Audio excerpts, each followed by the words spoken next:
దేవుడి నామంలో కూడొచ్చిన మీ అందరికీ వందనాలు. ఈరోజు 2వ కీర్తనల గ్రంథంలో నుంచి 2వ అధ్యాయము ధ్యానం చేసుకుందాం. అన్యజనులు ఏల అల్లరి రేపుచున్నారు, జనములు ఏల వ్యర్థమైన దానిని తలంచుచున్నవి. మనము వారి కట్లు తెంపుదము రండి, వారి పాశములను మన యొద్ద నుండి పారవేదము రండి అని చెప్పుకొనుచు భూరాజులు యెహోవాకును ఆయన అభిషిక్తునికి విరోధముగా నిలవబడుచున్నారు. ఏలికలు ఏకీభవించి ఆలోచన చేయుచున్నారు. ఆకాశమందు ఆశీనుడగువాడు నవ్వుచున్నాడు, ప్రభువు వారిని చూచి అపహాసించుచున్నాడు. ఆయన ఉగ్రుడై వారితో పలుకును, ప్రచండ కోపము చేత వారిని తల్లడింప చేయును. ఇంకా కింద వరకు 12 వచనాలు ఉంటాయి. ఈ కీర్తనల గ్రంథంలో 1, 2 ఇవన్నీ కూడా మనం అధికంగా చదివినవి, కంఠస్థం చేసినవే.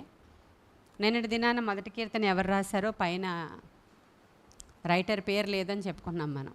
ఈ కీర్తన మాత్రం దావీదే రాశాడు. పైనైతే దావీదు గారు రాసినట్లుగా లేదు, కానీ ఇది ప్రవచన కీర్తన, ఒక ప్రవచనం అన్నమాట. ఆ ప్రవచనంలో ఏముందంటే, ఈ భూరాజులందరూ కలిసి వాళ్ళందరూ కూడుకుని వ్యర్థమైన దాని గురించి ఆలోచనలు చేసుకుంటున్నారంట.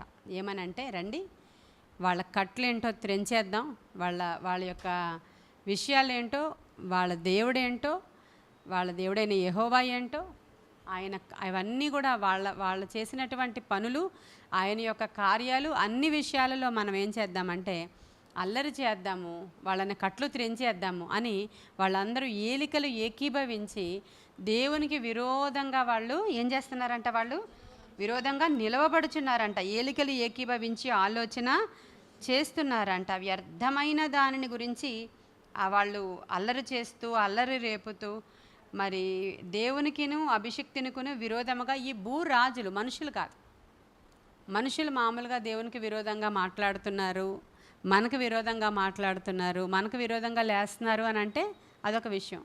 భూరాజులు అంటే ఒక్క భారతదేశంలో ఉన్నటువంటి రాజు కాదు, భూమి మీద ఉన్నటువంటి రాజులందరూ కూడా క్రైస్తవ్యాన్ని లేకుండా చేస్తామన్న వాళ్ళే. రష్యాలో, చైనాలో, ఎక్కడ పడితే అక్కడ ప్రతి దేశంలో కూడా భూమి మీద ఉన్నటువంటి రాజులందరూ కూడా ఆయన దేవుడైతే మనకేంటి, మనము ఆయనకు విరోధంగా లేద్దాము, మనమే రాజుమి తప్ప ఆయన కాదు, వాళ్ళ దేవుడు కాదు. అసలు ఈ యొక్క క్రైస్తవ్యాన్ని భూమి నుంచి లేకుండా కొట్టేద్దాం, ఆ ప్రజలను అసలు భూమి మీద లేకుండా తీసేద్దాం. ఇదిగో 2021 వచ్చేటప్పటికి భారతదేశంలో నుంచి క్రైస్తవ్యాన్ని అసలు నామరూపాలు లేకుండా చేసేద్దాం అని మన దేశము, ఇతర దేశాలు, అనేక దేశాలు యెహోవా దేవుణ్ణి ఆరాధిస్తున్నటువంటి యూదుల మీద కుట్ర, క్రైస్తవులు అనబడుతున్నటువంటి క్రైస్తవుల మీద కూడా కుట్ర. ఈ భూరాజులు అందరూ కూడా లేచి ఏలికలు ఏకీభవించి వాళ్ళు మన మీదకి లేస్తూ ఉన్నారంట. ఇది ఎప్పుడు చెప్తున్నాడు? కీర్తనాకారుడైనటువంటి దావీదు ఈ మాటల్ని మాట్లాడుతున్నట్టుగా మనకు అపోస్తుల కార్యాలు 4వ అధ్యాయము 23వ వచనం నుంచి చూద్దాం. వారు విడుదల నొంది తమ స్వజనుల యొద్దకు వచ్చి ప్రధాన యాజకులను పెద్దలను తమతో చెప్పిన మాటలన్నిటినీ వారికి తెలిపిరి. వారు విని ఏక మనస్సుతో దేవునికిట్లు బిగ్గరగా మొర్రపెట్టిరి. నాథా, నీవు ఆకాశమును, భూమిని, సముద్రమును, వాటిలోని సమస్తమును కలుగజేసిన వాడవు. 25వ వచనం నుంచి ప్రాఫెసీ ఉంది చూడండి. అన్యజనులు ఏల అల్లరి చేసిరి, ప్రజలెందుకు వ్యర్థమైన ఆలోచనలు పెట్టుకొనిరి. ప్రభువు మీదను ఆయన క్రీస్తు మీదను భూరాజులు లేచిరి, అధికారులను ఏకముగా కూడుకొనిరి అని నీవు పరిశుద్ధాత్మ ద్వారా మా తండ్రియు నీ సేవకుడునైన దావీదు నోట పలికించితివి. హల్లెలూయా. చూడండి, పేతురు, యోహానులు శృంగారం అనే దేవాలయం దగ్గర ఒక వ్యక్తిని బాగు చేస్తారు. బాగు చేసిన తర్వాత అక్కడ దుమారం రేగుతుంది. వాళ్ళందరూ యేసు నామం పేరట వీళ్ళు ఇలాంటి సూచక్రియలు కూడా చేసేస్తుంటే, ఇక ఈ నామాన్ని మనము ఉచ్చరించొద్దని చెప్పినా ఎవరు వినరు. అసలు యేసును లేకుండా చేసేద్దామని ఆయన్ని పూర్తిగా చంపేస్తే ఆయన చనిపోయాడు, కానీ ఆయన నామం ఇక్కడ చనిపోవట్లేదు. అంతకంటే ఎక్కువగా ప్రబలిపోతుంది ఇక్కడ ఆయన నామము. అంతకంటే ఎక్కువగా గొప్ప గొప్ప సూచక క్రియలు చేస్తూ వీళ్ళు ప్రబలిపోతున్నారు. విద్య లేని పామరులు వీళ్ళు, అయినప్పటికీ ఇంతటి సూచక క్రియలు ఏంటి అని చెప్పి యేసు నామము ఎవ్వరు కూడా ప్రకటించకూడదు అనే ఒక ఆర్డర్ అక్కడ జారీ చేశారు. జారీ చేసినప్పుడు చూడండి 19వ వచనం. అందుకు పేతురును యోహానును వారిని చూచి, దేవుని మాట వినుట కంటే మీ మాట వినుట దేవుని దృష్టికి న్యాయమా? మీరే చెప్పుడి. మేము కన్నవాటిని విన్నవాటిని చెప్పక ఉండలేమని వారికి ఉత్తరమిచ్చిరి. హల్లెలూయా. అది పైన మీరు 18వ వచనం చూస్తే అక్కడ మీకు క్లియర్గా అర్థమవుతుంది. మీరు యేసు నామమును బట్టి ఎంత మాత్రము మాట్లాడకూడదు, బోధించకూడదు అని క్లియర్గా ఉంది కదా అక్కడ. యేసు నామము మీరు బోధించకూడదు, అసలు ఆ నామాన్ని మీరు ఉచ్చరించి మాట్లాడొద్దని చెప్తే పేతురు యోహాను ఏమన్నారంటే, మీ మాట వినడం ఉత్తమమా, మాకు దేవుని మాట వినడం ఉత్తమమా? మేము మా దేవుని మాటే వింటాం కానీ మీ మాట వినమని చెప్పినప్పుడు అక్కడ గొప్ప అల్లరి జరిగింది. వీళ్ళని శిక్షించాలనుకున్నారు. అప్పుడు వీళ్ళు మాట్లాడుతున్నారు, శిక్షించండి, నో ప్రాబ్లం. ఎప్పుడో మా పితరుడైనటువంటి దావీదు ద్వారా భూరాజులందరూ కూడా ఇలాగే మా మీద లేస్తారని, ఏలికలు ఏకీభవిస్తారని, మమ్మల్ని అణగదొరకడానికి ట్రై చేస్తారని, ఇవన్నీ ఎప్పుడో మా పితరుడైనటువంటి దావీదు ఆనాడే చెప్పేశాడు. మాకేమాత్రం కూడా భయం లేదు. చేయండి, ఏం చేస్తారో, ఏం చేయగలరు? మహా చేస్తే ప్రాణాలు తీస్తారు. కొంతమంది ప్రాణాలు పోతాయేమో కానీ క్రైస్తవ్యం మాత్రం ఎక్కడా ఆగనే ఆగదు. మీరు ఎక్కడైనా సరే చూడండి, ఈవెన్ పాకిస్తాన్ చూడండి, ఏ కంట్రీలో చూడండి, క్రైస్తవ మతము లేని కంట్రీ లేదు. దుబాయ్ లేదు, ఇరాక్ లేదు, ఇరాన్ లేదు, పాకిస్తాన్ లేదు, సౌత్ ఆఫ్రికా లేదు, ఏ కంట్రీ, రష్యా లేదు, చైనా లేదు, ప్రతి కంట్రీలో కూడా క్రైస్తవ్యము ఉంది. అసలు క్రైస్తవ్యము లేని కంట్రీయే లేదు. నవ్వుతున్నాడంట ఆయన ఆకాశమందు ఆశీనుడగువాడు కూర్చొని, అబ్బబ్బా భలే ప్లాన్లు వేస్తున్నారే మీరు, నాకు విరోధంగా భలే ఆలోచనలు చేస్తున్నారే అని ఆయన అపహాస్యం చేస్తున్నాడంట. ఆకాశమందు ఆశీనుడగువాడు చూసి, వారిని చూసి ఏం చేస్తున్నాడంట? నవ్వుతున్నాడంట. ఎంత బాగుందండి ఈ మాట. దేవుడు అనుకుంటున్నాడు, అవునా నన్ను లేకుండా చేస్తారా? సరే సరే సరే, భలే ఆలోచనలు చేస్తున్నారే. ఇదే చూస్తున్నాడు దర్శనాన్ని. దావీదు చూస్తున్నాడు ఈ దర్శనాన్ని. దావీదు చూస్తున్నాడు ఇలా భూరాజులు లేవడం, భూరాజులు ఆయనకు విరోధంగా ఏలికలు ఏకీభవించి విరోధంగా మాట్లాడుకుని, అసలు ఈ జనాన్నే లేకుండా చేద్దాం, అసలు ఈ దేవుణ్ణే లేకుండా చేద్దాం, అసలు ఆయన రాజ్యాన్నే లేకుండా చేద్దామని వాళ్ళు ఏలికలు ఏకీభవిస్తారు అనేటువంటి విషయాన్ని దావీదు 1000 సంవత్సరాల క్రితమే ఆయన రాయించి ఉంచేశారు. దానికి ప్రతిగా దేవుడు ఏం చేస్తాడో, దానికి ప్రతిగా ఆయన కుమారుడైన అభిషిక్తుని రారాజుగా ఎలా నిలవబెడతాడో కూడా రాసేశాడు అక్కడ. హల్లెలూయా. మీరు కాదు రాజులు, రాజులకు రాజు అనబడేవాడు నా కుమారుడు. హల్లెలూయా. ఆయన దేవుని యొక్క కుమారుడిని అక్కడ రాజుగా అభిషేకించేశాడంట. ఈ లేఖనంలో మీకు 2వ అధ్యాయంలో అదంతా ఉంటుంది. అభిషేకించి ఆయన వచ్చి మిమ్మల్ని ఏలతాడు ఎనుపదండమ్మతో, అంతే తప్ప మీరు ఎవ్వరు ఏమీ చేయజాలరని. ఆయన అసలు ఆయన నవ్వడానికి రీజన్ ఉంది. ఎందుకంటే ఆయన ఎంత పెద్ద దేవుడో తెలుసు కదా. ఎంత పెద్ద దేవుడు ఆయన. ఆకాశమైన సింహాసనము, భూమి పాదపీఠ. అయితే ఆ నక్షత్రాలన్నిటినీ కలుగజేసిన వాడు ఆయన. అసలు ఈ భూమి అంతా కలిపితే ఒక నక్షత్రం అంతా కూడా లేదంట. తెలుసా మీకు? నక్షత్రమే ఇంకా పెద్దదంట భూమి కంటే. ఆ నక్షత్రాలు 1000 కోట్ల నక్షత్రాలను సృష్టించిన వాడు ఈ భూమి మీదకి ఇలా చూస్తే ఆయనకి ఇంత ఇసుక రేణువులాగా ఉంటుంది ఈ భూమి. ఆ భూమిని, ఇసుక రేణువు లాంటి భూమిని ఆయన ఇలా చూస్తుంటే, ఎక్కడో చైనాలో ఒక రాజు ఎంత ఉంటాడు, ఎక్కడో రష్యాలో ఒక రాజు ఎంత మూలన ఎక్కడో ఉంటాడు, వాడు ఇసుక రేణువు అంతా కూడా ఉండడు కదా. చిన్న డాట్ లాగా ఉంటుందంట భూమి పైనుంచి చూస్తే. అక్కడ ఆ నక్షత్రం అంతా కూడా ఉండదంట, చిన్న డాట్లా కనబడుతుందంట పైకి వెళ్ళి. ఆ చిన్న డాట్లో వీడెక్కడున్నాడో, వీడెక్కడ కూర్చున్నాడో, వీడు సింహాసనం ఏంటో వాడు కూర్చొని దేవునికి ఏం చేస్తాడంట, వాడు ఆయన రాజ్యాన్ని కూలుస్తాడంట. వీడు మరి నవ్వకపోతే ఏం చేస్తాడంట ఆయన? నవ్వు రాకపోతే ఏమవుతుంది? అపహాస్యం చేస్తున్నాడంట. భలే భలే భలే చెప్పావురా బాబు అని నవ్వుకుంటున్నాడంట ఆయన. అది ఆయన సంగతి అక్కడ. కాబట్టి ఈరోజు కూడా ఏదైనా శ్రమ వచ్చినా, క్రైస్తవ్యమైన ఒకవేళ చెర కలిగిన, మనకి హింస కలిగిన, మనం కూడా ఇదే ఉద్దేశంతో ఉండాలి. ఈ విధంగానే మనం ఆలోచించాలి. ఇలాగే నవ్వాలి. ఏంటి, దేవుని బిడ్డల్ని లేపేద్దామని, అసలు దేవుని బిడ్డల్ని లేకుండా చేద్దామని, నీ తరమా నీ బాబు తరమా అనాలి మనం. నిజమే, ఈ మాట కరెక్ట్గా సూట్ అవుతుంది. ఎందుకంటే మన దేవుడు అంత గొప్ప దేవుడు. చాలామంది దేవుని బిడ్డల్ని లేకుండా చేయాలని ఫరో దగ్గర నుంచి వాళ్ళు యోచనలు చేశారని ఇక్కడే ఇంకా మాట్లాడతారు. 27 చూడండి. ఏవి జరగవలనని నీ హస్తము నీ సంకల్పమును ముందుగా నిర్ణయించెనో వాటిని అన్నిటినీ చేయుటకై నీవు అభిషేకించిన నీ పరిశుద్ధ సేవకుడైన యేసునకు విరోధముగా, చూసారా, నీ యొక్క పరిశుద్ధ సేవకుడైన యేసునకు విరోధముగా హేరోదును, పొంతి పిలాతును, అన్యజనులతోనూ, ఇజ్రాయేలు ప్రజలతోనూ ఈ పట్టణమందు నిజముగా కూడుకొనిరి. ఆ పొంతి పిలాతు, హేరోదు మరి యేసయ్య కొరకంట వాళ్ళు విరోధంగా కూడుకున్నారంట. ప్రభువా, ఈ సమయమునందు వారు బెదిరింపులు చూచి రోగులను స్వస్థపరచుటకును నీ పరిశుద్ధ సేవకుడైన యేసు నామము ద్వారా సూచకక్రియలు మహత్కార్యములు చేటుకును నీ చెయ్యి చాచి ఉండగా నీ దాసులు బహుధైర్యముగా నీ వాక్యమును బోధించినట్లు అనుగ్రహింపుము. హల్లెలూయా. వాళ్ళు అలా చెప్పి ప్రార్థన చేయగానే వాళ్ళ కూడి ఉన్నటువంటి స్థలమంతా భూమి కంపించిందంట. ప్రకృతి ఎవరిది, భూమి ఎవరిది, ఆకాశం ఎవరిది? ఈ మాటలు చెప్పి వారు ప్రార్థన చేయగానే భూమి శివరైందంటండి. హల్లెలూయా.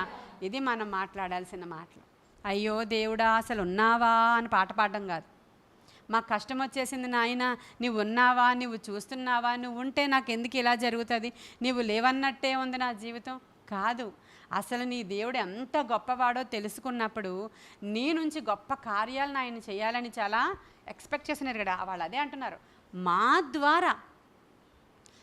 ద్వారా సూచక క్రియలు మహత్కార్యాలు నీవు చేయాలని ఆశపడుతూ మమ్మల్ని ఇలా బలపరుస్తూ ఉంటే వీళ్ళందరూ ఏంటి ప్రభా మాకు విరోధంగా లేస్తున్నారు, నీ దాసులు బహుధైర్యముగా, నీవేమో మహత్కార్యాలు సూచక క్రియలు చేయడానికి నీ చేయి చాచి ఉండగా నీ దాసులు బహుధైర్యముగా నీ వాక్యమును బోధించినట్లు అనుగ్రహించు అని ప్రార్థన చేస్తున్నారు. ఈరోజు ప్రభా మాకు కూడా మా శోధనల నుంచి, శ్రమల నుంచి తట్టుకునే ధైర్యాన్ని మాకు ఇవ్వండి. మా ద్వారా నీ నామము హెచ్చించబడాలి, మా ద్వారా నీ నామము ఆశీర్వదింపబడాలి.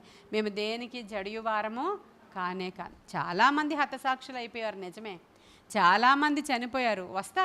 వాళ్ళు వస్తారు, వీళ్ళని చంపేయాలని చూస్తారు. ఒక హిట్లర్ వస్తాడు, లక్షల మంది యూదులను ఒకే చోట పెద్ద గొడౌన్లో పెట్టేసి అక్కడ గ్యాస్ని లీక్ చేసి వాళ్ళందరినీ లోపల ఒక ఎలకలు గిలగిలా కొట్టుకుని ఎలా చచ్చిపోతాయో అలా లక్షల మందిని చంపేశాడు హిట్లర్ వచ్చి. లేకుండా చేద్దాం యూదులను, ఇజ్రాయెల్ కంట్రీలో యూదులనే లేకుండా చేద్దాం అనుకున్నాడు. సాధ్యమైందా? అంతకంటే బలంగా బయలుదేరి 1974లో వచ్చింది అది. అప్పటి వరకు అసలు ఆ ప్లేస్లో ఇజ్రాయెల్ కంట్రీయే లేదంట. ఆ మ్యాప్ నుంచి తుడిచివేయబడింది ఇన్ని ఉపద్రవాల తర్వాత. ఆ తర్వాత మరలా అదొక కంట్రీ, అదేమైంది, మరలా చిగురు పట్టేసింది. హల్లెలూయా. మరలా అంజూరం చిగురించేస్తుంది. దాన్ని ఎవరు వేర్లతో సహా ఎవరు నరకలేరు. నరికేసిన మొద్దులో నుంచి మరలా బయలుదేరి వచ్చేస్తుంది అంటది. హల్లెలూయా. అది దేవుని యొక్క పవర్ అండి. అది దేవుని యొక్క పవర్. మనం చిన్న చిన్న విషయాలు, చిన్న వాళ్ళం, మనం చిన్న సమస్యలు మనవి. మన సమస్య మనకే గొప్పది. ఆ విషయంలో మనం చలించిపోయి విశ్వాసంలో దిగజారిపోయి పడిపోతాం. ఈ విషయాలు కొంచెం ఆయన ఎంత గొప్పవాడో తెలుసుకుంటే వస్తాయి సాధారణంగా శోధనలు, శ్రమలు. తట్టుకునే శక్తిని మనం అడుగుదాం. ఆ శోధనతో పాటు దాన్ని తప్పించుకునే మార్గాన్ని కూడా ఆయనే చూపిస్తాడు. వాళ్ళు అక్కడ ఫరో కూడా ఎలా చేశాడో ఈ లేఖనంలో సెలవిస్తూ ఉన్నాడు. చూడండి, నిర్గమకాండం 1వ అధ్యాయం 10వ వచనం చూద్దాం. ఫరో కూడా ఏ విధంగా లేచి ఏమన్నాడో చూడండి తన ప్రజలకు. వారు విస్తరింపకుండునట్లు మనము వారి ఎడల యుక్తిగా జరిగించదము రండి. లేని ఎడల యుద్ధము కలుగునప్పుడు కూడా మన శత్రువులతో చేరి మనకు విరోధముగా యుద్ధము చేసి ఈ దేశం నుండి వెళ్ళిపోవదురేమో అని చెప్పి యుక్తిగా జరిగించదము రండి లెండి అన్నాడట. యుక్తిగా. అప్పటి నుంచి ఈ భూరాజులు అలా యుక్తిగా ఏదో చేసేద్దామని ప్రయత్నాలు చేస్తూనే ఉన్నారు. మనం యుక్తిగా చేద్దాం రండి అని ఆయన కూడా బయలుదేరి వచ్చాడంట. ఇదే మరి ఇంకా ఈ యొక్క 2వ కీర్తనలో ఈ విషయంగానే అధికంగా మనకి ధ్యానం చేయాల్సినటువంటి అంశము, మన దేవుడు ఎంత గొప్పవాడో, ఎలా ఆకాశం అందుండైనా మరి ఈ విషయాలతో అపహాస్యం చేస్తున్నాడో. ఆ తర్వాత ఏమంటాడంటే, నా పరిశుద్ధ పర్వతమైన సియోను మీద నా రాజుని ఆసీనుగా చేసి ఉన్నాను, కట్టడను నేను వివరించేదను. ఇది యేసుక్రీస్తు ప్రభు వారి గురించి. యెహోవా నాకు ఇలాగూ సెలవిచ్చాను, నీవు నా కుమారుడవు, నేను నిన్ను కని ఉన్నాను. నన్నడుగుము, జనములను నీకు స్వాస్థ్యముగాను భూమి దిగంతముల వరకు ఇనుప దండముతో నీవు వారిని నలగగొట్టేదవు, కొండను పగలగొట్టినట్లుగా వారిని మొక్క చెక్కలుగా. ఇదంతా మన ప్రభు గురించినటువంటి వాగ్దానమే. యేసుక్రీస్తు ప్రభు ఇనుప దండముతో నీవు వారిని ఏలుతావు, వారందరినీ ఎలా పగలగొడతావంటే కొండను పగలగొట్టినట్లుగా మొక్క చెక్కలుగా పగలగొడతావు అనేది ప్రభు కొరకైనటువంటి ప్రాఫెసీ. ఇది దావీదు రాస్తున్నాడు. ఎవడు ఈ బండ మీద పడునో వాడు తునాతునకలైపోతాడు, ఎవని మీద ఈ బండ పడతాదో వాడు నలిచేయబడతాడని మత్తయి సువార్తలో 1:44 చూడండి ఒకసారి. బండ ఎవరు? మన క్రీస్తు. ఇనప దండముతో నీవు వారిని నలగగొడతావని దావీదు రాస్తుంటే, మత్తయి సువార్తలో చూసినప్పుడు ఆయన బండ ఎవడైనా వచ్చి బండ మీద పడ్డాడు అనుకోండి, దేవునితో పెట్టుకుంటే ఏమవుతుందో రాయబడింది అక్కడ. యేసుక్రీస్తు ప్రభువారు మన బండ, ఎవడైనా వచ్చి బండ మీద పడ్డాడు అనుకోండి ఏమవుతుంది? తునకలు అయిపోతాడంట. ఒక ఫ్రూట్ తీసుకోండి, మీరు ఏదైనా యాపిల్ తీసుకోండి, దాన్ని తీసుకుని బండకేసి కొట్టండి గట్టిగా ఫోర్స్గా, ఏమవుతుంది? అది తునకలు అయిపోతుంది కదా. పోనీ ఆ బండే వచ్చి వాడి మీద పడింది అనుకో, ఏమైపోతాడు? నలి చేయబడతాడు, నుజ్జు అయిపోతాడు వాడు. అది రాయబడి ఉంది. దేవునితో పెట్టుకున్న వారి గతి ఇది. ఇలా దేవునితో పెట్టుకున్న వాళ్ళు బైబిల్ గ్రంథంలో కూడా ఉన్నారు కదా. సౌలు ఏం చేశాడు? యేసు నామము ప్రకటించబడకూడదు అనుకున్నాడు, యేసు నామము ఉచ్చరించబడకూడదు అనుకున్నాడు. దానికోసం ఎంత ఫోర్స్ కావాలో ఆ ఫోర్స్ అంతా తీసుకోంది గవర్నమెంట్. ఆ రాజులు అన్నారు, నీకు ఎంత పవర్స్ కావాలో ఆ పవర్స్ అన్నీ తీసుకో, ఆ నామం లేకుండా చేయాలంతే అన్నారు. సరే అని పవర్స్ తీసుకున్నాడు, ఆ ఫోర్స్ని ఉపయోగించాడు. అందరినీ ఎక్కడికక్కడ మీటింగ్స్ జరుగుతుంటే చెదరగొట్టాడు, అనేక మందిని చంపేశాడు, అనేక మంది చావులకు సాక్షిగా నిలిచాడు. మీటింగ్స్ దగ్గరికి వెళ్ళాడు, చెరపట్టుకుని వచ్చాడు, జైలు అన్నీ నింపేశాడు, అన్నీ చేశాడు. ఏం చేస్తున్నాడు ఇప్పుడు? వచ్చి ఆ బండ మీద పడుతున్నాడు అన్నమాట. బండతో పెట్టుకుంటున్నాడు, ఆ బండ మీద పడ్డాడు. వచ్చి ఏమయ్యాడు? దమస్కు మార్గం దగ్గర కింద పడ్డాడు. కింద పడ్డప్పుడు ఆ సౌలు కాస్త పౌలుగా మార్చబడ్డాడు. హల్లెలూయా. నిన్ను అన్య జనులకు వెలుగుగా నేను చేసుకుంటున్నాను, నా నామము పేరట నువ్వు శ్రమలు భరించాల్సి ఉంది, పో అవతలగా అన్నాడు ఆయన. హల్లెలూయా. ఎన్ని శ్రమలు వచ్చినాయి, అయ్యా నువ్వు వెళ్ళక యెరూషలేము, అక్కడికి వెళ్ళావంటే నువ్వు చంపేస్తారు, నువ్వు ఎక్కడే ఉండిపో అని ఏడుస్తుంటే, ఏమీ పర్వాలేదు, నన్ను అందుకే నా దేవుడు ఏర్పాటు చేసుకున్నాడు, నా పేరు అదే సౌలు అని చెప్తున్నాడు. ఇప్పుడు ఏమైంది? ఇప్పుడు పౌలుగా మారిపోయాడు. సౌలు అంటే మామూలుగా హీబ్రూ లాంగ్వేజ్లో వాళ్ళకి పెద్దవాడు అని అర్థం అన్నమాట. ఈ పౌలు అంటే చిన్నవాడు అని అర్థం. ఈ పెద్దవాడు కాస్త ఏమైపోయాడు? ఇప్పుడు చిన్నవాడిగా మారిపోయాడు దేవుడి దగ్గర. ఇప్పుడు పూర్తిగా అధికారం అంతా దేవుడిదే. నేను క్రీస్తు దాసుడనని ప్రకటించుకున్నాడు. హల్లెలూయా. నేను క్రీస్తు దాసుడను, ఆయన సెలవు లేక నేనేమి కూడా అసలు కాలు చేయి కదపలేను, ఆయనను పోలి నేను నడుచుకున్న ప్రకారం మీరు నన్ను పోలి నడుచుకోండి డిక్లేర్ చేసేసి ఆయన పరుగు ముగించి, నేను గురి యొద్దకే పరిగెట్టుచున్నాను, రండి, నేను వెళుతున్నటువంటి పరుగు పందెంలో నేను వెళుతున్నాను, మీరు కూడా రండి. విశ్వాసమునకు కర్తయు దానిని కొనసాగించువాడైన యేసు వైపు చూస్తూ ఈ పందెపు రంగమందు ముందుకి నేను వెళుతున్నానని డిక్లేర్ చేసేసి ఆయన పరుగునైనా ముగించినట్లు చూస్తాం. ఇది బైబిల్ గ్రంథంలో. భక్త సింగ్ అనేటువంటి భక్తుడి గురించి మన అందరికీ తెలుసు. ఆయన బైబిల్ గ్రంథాన్ని చింపేసినవాడు, అసలు బైబిల్ దేవుడు లేడని ప్రకటించినవాడు, బైబిల్ గ్రంథాన్ని ఆయన చాలా దారుణంగా కాల్చేసినటువంటి వ్యక్తి. ఆయన ఏం చేశాడు? ఆయన పూర్తిగా దేవుని వైపు తిరిగి అసలు ఆయనకి రావాల్సిన ఆస్తిని అంతా కూడా కాదన్నాడు. ఆ సింగ్ ఆయన భక్త సింగ్ కదా, నీవి దేవుడిని కలిగి ఉంటే మా ఆస్తిలో ఏ భాగము రాదంటే, అసలు నాకు మీ ఆస్తిలో భాగమే వద్దని తృణీకరించాడు. దేవుని కొరకే నా జీవితం అని నాజీరు చేయబడి జీవితాంతం పెండ్లి కూడా చేసుకోలేదు ఆయన ప్రతి దేశంలో సంఘాలు పెట్టాడు. ఆయన ప్రతి దేశంలో ఆయనే దేవుడు, ఆయనే దేవుడు, ఆయనే దేవుడు, నేను బండ మీద పడ్డానని చెప్పి ప్రతి చోట ప్రతి కంట్రీలో ఆయన యొక్క హెబ్రోన్ సంఘాలు వేలల్లో ఉన్నాయి.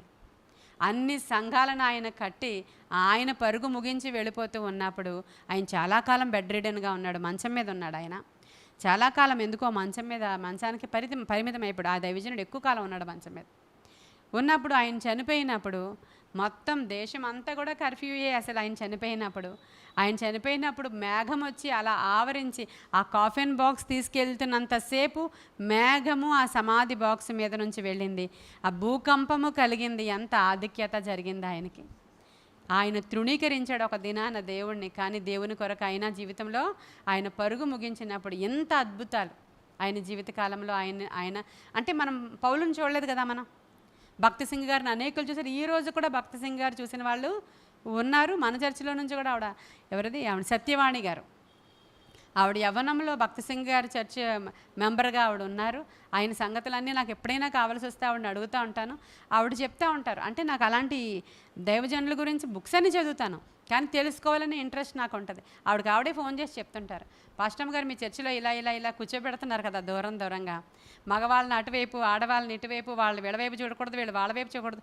ఈ సిస్టమ్స్ ఉన్నటువంటి ఏ సంఘంలోనే లేవండి. భక్త సింగ్ గారి సంఘంలో చూశాను, తర్వాత మీ సంఘంలో చూశాను అన్నారు ఆవిడ. హల్లెలూయా.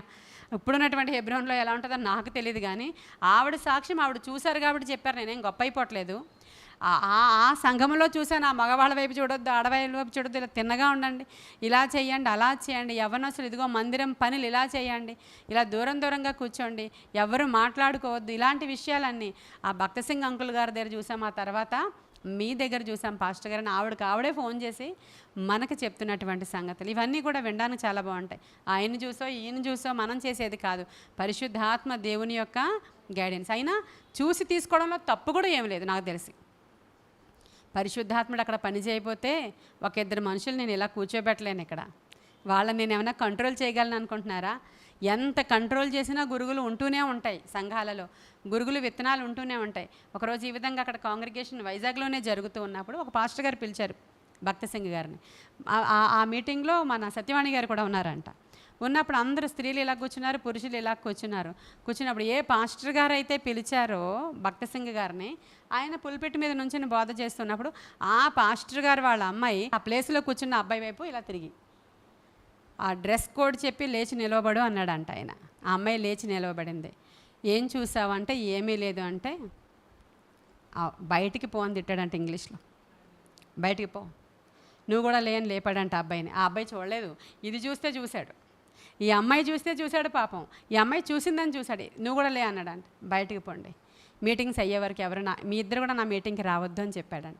ఏ పాస్టర్ గారు పిలిచారో ఆ పాస్టర్ గారి పిల్లల్ని ఎవరైతే స్పీకర్స్ ఉన్నారో వాళ్ళు తెగ పొగుడుతారు ఎక్కడికైనా వెళ్ళినప్పుడు. పొగడాలి కూడా, పొగడకపోతే అసలు అవ్వదు. అసలు పాస్టర్ గారిని పొగడకపోయినా అవ్వదు. మమ్మల్ని ఎవరైనా పిలిచినప్పుడు మేము వాళ్ళని పొగడకపోయినా అవ్వదు, మళ్ళీ పిలవరు. అసలు చాలా పొగరు వచ్చిన పాస్టమ్మ గారికి అనుకుంటారు అన్నమాట, పొగడాలి. ఈ రోజుల్లో జరుగుతున్నటువంటి విషయాలు ఇవి. దేవుణ్ణి తప్ప మనుషుల్ని ఎవరిని పొగడడానికి కాదు, కానీ మనం అంటే ఇవి ఇలాంటివన్నీ ఎక్కువ జరుగుతాయి. అటువంటిది భక్త సింగ్ గారు అంటే ఆయన అలా ఉంటుంది అన్నమాట. అలా అంత స్ట్రిక్ట్గా కాదు, కానీ మన పరిధిలో మనం క్రమశిక్షణలో వెళ్ళడానికి అవసరమైనటువంటి కృప కొరకు దేవుణ్ణి అడుగుతున్నాను అంతే నేను. కాబట్టి ఇది ఎవరైనా సరే దేవునితో పెట్టుకుంటే ఎవరు కూడా మనలేరు. ఎంతోమంది బయలుదేరి వచ్చారు, దేవుని రాజ్యాన్ని కోల్చాలనుకున్నారు, దేవుని రాజ్యం లేకుండా చేయాలనుకున్నారు. అసలు దేవుని ప్రజలే అక్కడ ఉండకూడదు అనుకున్నారు. అసలు దేవుని ప్రజలను మా కంట్రీలో లేకుండా పూర్తిగా తుడిచేస్తాము అన్నారు. అయినా ఏదో ఒక మూల నుంచి మరలా చిగురు పుడుతూనే ఉంటుంది, ఆ సువార్త ప్రబలుతూనే ఉంటుంది. ఎవరు దేవుని యొక్క ఆ రాజ్యాన్ని ఎవరు కూడా రూపు మాపలేరు. ఎందుకంటే భూరాజులందరికీ రాజే మన ప్రభువైనటువంటి క్రీస్తు. ఆయన రాజులకు రాజు, ఆయన ఇనపదండముతో ఏలతాడంట 10వ వచనం. కాబట్టి రాజులారా వివేకులై ఉండుడి, భూపతులారా బోధనొందుడి, భయభక్తులు కలిగి యెహోవాను, అది మంచిది ఆ రాజులందరికీ, గడగడ వణుకుచూ సంతోషించుడి, ఆయన కోపము త్వరగా రగులుకొనును, ఆయన కుమారుని ముద్దు పెట్టుకునిడి, లేని ఎడల ఆయన కోపించును, అప్పుడు మీరు త్రోవ తప్పి నశించెదరు. ఆయనను ఆశ్రయించి వారందరూ, ఈ కీర్తన మరలా ధన్యతతోనే ముగిసింది. ఆయనను ఆశ్రయించి వారందరూ ధన్యుడు. ఇది 2వ కీర్తన. ఈ 2వ కీర్తన అనేది ప్రవచనాత్మకమైనటువంటి కీర్తన. అది దావీదు ద్వారా రాయబడిన కీర్తన. ఇదే కీర్తనని మరలా అపోస్తలులు ఎత్తి చూపించి చెప్పారు. అలాగే అక్కడే స్టార్ట్ అయింది అది. అక్కడి నుంచి రకరకాలుగా క్రైస్తవ్యం మీద నిందలు వస్తూనే ఉన్నాయి, చెర వస్తూనే ఉంది, హింస కలుగుతూనే ఉంది. ఎంతోమంది హతసాక్షులు అయిపోయారు, ఎంతోమంది వారి ప్రాణాలను ఉడ్డారు, ఎంతోమంది వారి రక్తం కార్చారు. అప్పుడు మీరు అనొచ్చు, ఆకాశమందు ఆశీనుడైన వాడు నవ్వకపోతే వాళ్ళని రక్షించవచ్చు కదా అని. మనం ఎలా చనిపోయినా అక్కడికి వెళ్ళాల్సిందే ఆయన దగ్గరికే. అలా చనిపోయిన వాళ్ళు మరీ శ్రేష్ఠులు, ప్రభువు నామము కొరకు హింస పొందిన వాళ్ళు మరీ శ్రేష్ఠులు మనమే. ఏదో ఒక టైంలో రోడ్డు మీద వెళుతూ కార్ గుద్దేసి చనిపోయిన వాడికంటే హతసాక్షిగా చనిపోయిన వాడు మహాధన్యుడు. కాబట్టి మనం ఇలాంటి చిన్న చిన్న విషయాలను పట్టుకుని అయ్యో మణిపూర్లో దేవుడు ఎందుకు కలుగజేసుకోలేదంటే, కలుగజేసుకోకుండా ఉండడు. వారి జీవితాల్లో ఎవరైతే చేశారో వారికి అసలు ప్రశాంతతే ఉండదు. వారి జీవితాలను చాట చెరిగినట్లు జల్లిస్తాడు ఆయన. ఆయన నవ్వుతాడంతే, కాసేపు చేసుకో, ఏం చేసుకుంటావు అని చెప్పి. అయినా వారు లోబడలేదు. రోడ్ల మీద వరుసగా మోకరించి ప్రార్థన చేస్తూనే ఉన్నారు. వర్షంలో ప్రార్థన చేస్తూనే ఉన్నారు, ఎండలో ప్రార్థన చేస్తూనే ఉన్నారు, చెట్ల కింద ఈ రోజు కూడా కూర్చుని ప్రార్థన చేసుకుంటున్నారు. కానీ దేవుడిని ఎంత మాత్రం కూడా విడిచిపెట్టలేదు. అది దేవుని పవర్. కాబట్టి అంతటి కృప దేవుడు క్రైస్తవుడు అనబడిన వాడికి ఇచ్చాడు. ఈ 2వ కీర్తనలో ఉన్న సారాంశము ఇదే. ఈ కొన్ని మాటలు దేవుడు మన వెనికిడిలో దీవించునుగాక. ఆమేన్. మహాపరిశుద్ధుడైన తండ్రి, మహోన్నతుడైన దేవా, నీకు వందనాలు. 2వ కీర్తన నుంచి మాతో మాట్లాడినందుకు వందనాలు. చిన్న చిన్న విషయాల్లో మేము భయపడకుండా ధైర్యము కలిగి, మా దేవుడు ఎంత గొప్పవాడో, ఆయన మాట్లాడే దేవుడు, ఆయన సింహాసనం ఎక్కడుందో, మేమేమై ఉన్నామో ప్రభువా, సంఘాల మీద లేస్తున్న వాళ్ళు, సంఘ కాపర్ల మీద లేస్తున్న వాళ్ళు అనుకుంటారు మేము ఏదో చేయగలం, ఈ మందిరాలను మూయించగలం, ఈ మందిరాలకు ఏదో చేయగలం, సేవకులకు చెడ్డ పేరు తేగలం, వాళ్ళు మంచివాళ్ళు కాదని నింద వేయగలం, బురద చల్లగలం అనుకుంటారు అయ్యా అనేక సందర్భాల్లో. అయ్యా, బండ మీద ఎవడు పడినా తునకలైపోతాడు ప్రభువా. ఎవడును బండను కదల్చ జాలడు ప్రభువా. ఈ విషయం నీవు ఆది నుంచి ప్రూవ్ చేసుకుంటూనే ఉన్నావు. అద్భుతాలు జరిగించమని, సెక్యూరిటీ దయచేయమని, నూతన నిబంధన ప్రకారం మమ్మల్ని హింసించి వారి కొరకు మేము ప్రార్థన చేస్తున్నాం ప్రభువా. అయ్యా, మమ్మల్ని బాధ పెట్టే వారి కొరకు ప్రార్థిస్తున్నాము తండ్రి. మౌనముగా మా ప్రభు తట్టు మేము చూస్తున్నాము. వారి క్షేమము కొరకు, వారి రక్షణ కొరకు మేము అంగలార్చి, నిజమే మా ముఖములో తెలియని వారి కొరకు కూడా మేము ప్రార్థిస్తూ ఉన్నాం ప్రభా. నాయన, రోగుల కొరకు ఇదిగో అక్కడ పేతురు యోహాను చెప్పినట్లు నాయన, మీరు మమ్మల్ని ధైర్యపరిచిన కొలది మేము బలముగా ప్రార్థిస్తూ అయ్యా, భూమి కంపించే వరకు మేము ఆరాధన చేస్తున్నాం ప్రభా. ఇట్టి కృప మీరు మాకు ఇచ్చినందుకు వందనాలు. బలహీన పడిపోతున్న క్రైస్తవులను బలపరచండి తండ్రి. సమస్యల ద్వారా సోలిపోతున్న క్రైస్తవులను పైకి లేవనెత్తండి అయ్యా. దేవా, ఖచ్చితంగా మా దేవుడు మమ్మల్ని రక్షించుటకు సమర్థుడని అయ్యా, షడ్రక మేషక అబేద్నగోలాగా ధైర్యము తెచ్చుకుని ముందుకు వెళ్ళే భాగ్యము ప్రతి క్రైస్తవునికి దయచేయండి ప్రభు. వినుచున్న వారు వారి వారి జీవితాల్లో, వారి వారి గృహాల్లో ఉన్న సమస్యలను బట్టి తూలిపోక ధైర్యము కలిగి ప్రభువ నిలవబడ్డానికి అవసరమైన కృప దయచేయమని, నజరేయుడైన యేసయ్య నామంలో ఈ ప్రార్థనని సన్నిధికి చేర్చుకుని జవాబు దయచేయమని మిక్కిలి వినయముగా అడిగి ప్రార్థించి వేడుకొనుచున్నాము తండ్రి. God bless you.